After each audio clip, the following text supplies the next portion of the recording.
महाराज के आने का समय हुआ है। चाहे कोई भी हो, बगल से आना पड़ेगा।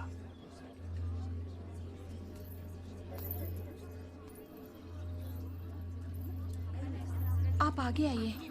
कोई बात नहीं, आप जाइए। आओ आओ, जल्दी जल्दी आओ। पीछे अभी बहुत लोग बाकी हैं। सबको आगे आना होगा।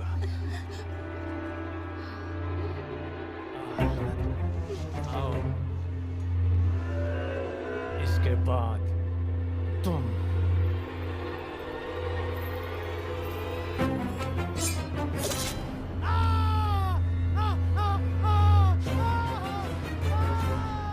इसे बंदी बना लो, बंदी बना लो इसे। बाहुबली की धर्मपत्नी देवसेना पर आरोप है कि उन्होंने सेना नायक सेतुपति की उंगलियां काट दी।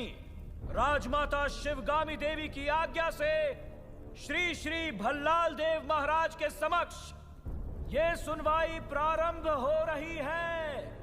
अवश्य। देवसेना, क्या तुम्हें अपने अपराध के बारे में कुछ कहना है?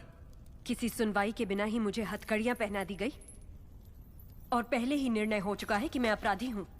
ये कहां का न्याय है? तुम निर्दोष साबित होने तक अपराधी हो। यही माहिष्मति का दंड विधान है। आदिवासी भी जिन्हें घिनौना समझते हैं, उन तौर तरीकों को आप दंड विधान कहते हैं? तो ऐसे दंड विधान को आग लगा दीजिए। अपने न्याय शास्त्र को गंगा में बहा दीजिए, अपने शासन को सूली पर चढ़ा दीजिए। जिस राज्य की मति भ्रष्ट है, उसका माहिष्मति जैसा बड़ा नाम, छी। देवसेना, इस महान साम्राज्य के बारे में अगर एक और अपशब्द भी निकाला। बड़ी बड़ी प्रतिमाओं और ऊंचे ऊंचे सिंहासनों से महान साम्राज्य नहीं बनता राजमाता, एक विशाल हृदय से बनता है। लगता है वो यहाँ किसी के पास नहीं है। धिक्कार है। देख लिया महाराज, आपके सामने इतनी निर्लज्जता के साथ बात कर रही हैं, तो सोचिए मेरे सामने आपके बारे में कितनी तुच्छ बातें कही होंगी। सोच के देखिए महाराज।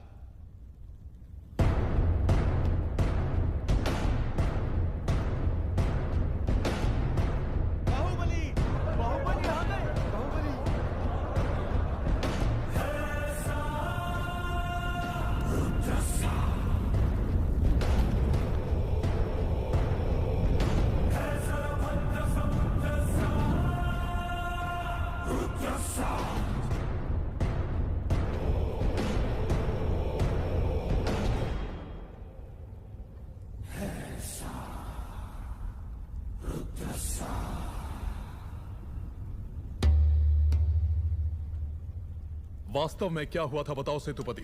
शिवालय भक्तों से भरा हुआ था महाराज। देवसेना भी वहां दर्शन के लिए आई। तभी आपके आने का समय हो गया था, तो मैंने उनसे कहा कि वो मुख्य द्वार की जगह दूसरे द्वार से आए। बाहु, ये क्या व्यवहार है? तुम पीड़ित को धमका रहे हो। विनती करने से सच बाहर नहीं आएगा महाराज। अपनी हद पार कर रहे हो बाहुबली। एक गर्भवती को बेड़ियों के साथ खड़ा करके ये सभा पहले ही अपनी हद पार कर चुकी है माँ। चाहे गर्भवती हो या वृद्ध, तुम हो या मैं, न्याय विधान सबके लिए एक है। जानते भी हो क्या हुआ था? क्या हुआ था देवसेना? शिवालय में सभी महिलाओं को एक तरफ बुलाया। अंदर भेजने के बहाने वो सब पर हाथ डाल रहा था। मेरे साथ भी वो यही करने वाला था, तो उसकी उंगलियां काट दी। गलत किया देवसेना। औरत पर हाथ डालने वाले की उंगलियां नहीं काटते, काटते हैं उसका गला।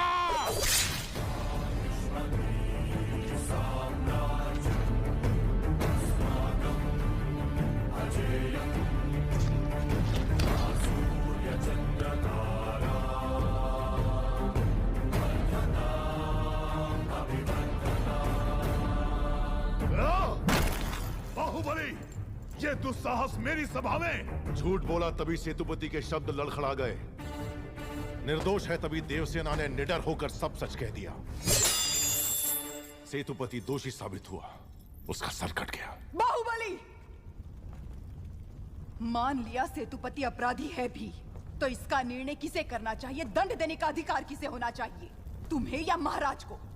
या फिर तुम खुद को महाराज मानते हो? गोद भराई के दिन तुम्हारी पत्नी चाहती थी कि महाराज तुम्हें बनना चाहिए। उसकी इच्छा पूरी करने के लिए ये दुस्साहस किया तुमने। माँ, चेतावनी देने के बावजूद तुम्हारी पत्नी हमारे संविधान को अपशब्द कहती रही, हमारे महान न्याय शास्त्र को कोसती रही। उसने शब्दों से हमारा तिरस्कार किया और तुमने तलवार से। तुम दोनों ने जो किया वो है राजद्रोह। महामंत्री, राजमाता। इस महाअपराध का दंड क्या है बताया जाए।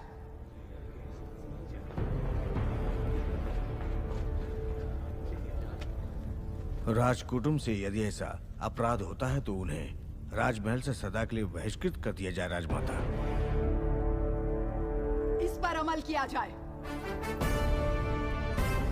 तुम दोनों अभी इसी क्षण इसी स्थिति में ये राज प्रांगण छोड़कर निकल जाओ। एक और आपका विधान है, दूसरी ओर आपका सिखाया हुआ धर्म। इन दोनों के बीच जो संघर्ष है उसमें मेरी तलवार धर्म की ओर झुक रही है। मां, पद छीन लिया जाए या बहिष्कार कर दिया जाए, माहिष्मती की सेवा के लिए, उसकी रक्षा के लिए मैं हमेशा तैयार रहूंगा। क्या कभी अंबर से सूर्य बिछड़ता है? आज्ञा दो मां। क्या कभी बिन बाती दीपक जलता है? क्या कभी अंबर से सूर्य बिछड़ता है? क्या कभी बिन बाती दीपक जलता है? कैसी है ये अनहोनी, हर आंख हुई रम, छोड़ गया जो तू, कैसे जिएंगे हम? तू ही किनारा, तू ही सहारा, तू जग सारा, तू ही हमारा सूरज, तू ही तारा।